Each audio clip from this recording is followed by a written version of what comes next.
On va enchaîner et rester dans le secteur lié à l'intelligence artificielle avec Legrand. Le contexte est un peu similaire pour la valeur de l'équipementier électrique qui a connu une 5 dernières séances assez compliquées. Alors, Legrand, oui, oui. Alors, Legrand, la gravité a encore droit de citer, c'est ce que j'ai mis sur mon graphique. Et techniquement, on a ce qu'on appelle la technique de la ligne à 45 degrés. Donc, Legrand a une croissance du chiffre d'affaires qui a augmenté de 14% sur 9 mois, ce qui est énorme. Une marge opérationnelle ajustée, ce que je viens de vous expliquer tout à l'heure, de 20,5%, d'accord? Donc, euh, Legrand, ça se résume en deux phrases. Malgré des résultats solides, le titre chute à cause des performances légèrement inférieures aux attentes au troisième trimestre, surtout hors segment des data centers. C'est important.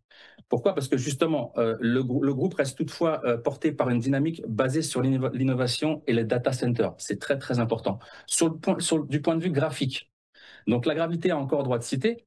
La ligne à 45 degrés, c'est quoi? Quand vous avez une explosion baissière ou haussière, ce qui se passe, c'est que vous tracez un carré, d'accord? Et vous prenez ensuite la diagonale. J'ai fait une publication là-dessus sur Internet, sur TradingView, si je me souviens bien, donc facile à trouver.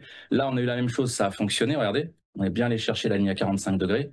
Et là, le niveau qu'on irait chercher, c'est cette zone ici, par exemple les 103, qui est aussi une zone de polarité ici. On va chercher le plus haut ici, les 104 et les 107. La première zone qu'on irait chercher si ça dégénère, ça serait justement cette ligne à 45 degrés autour des 106, 106, 100.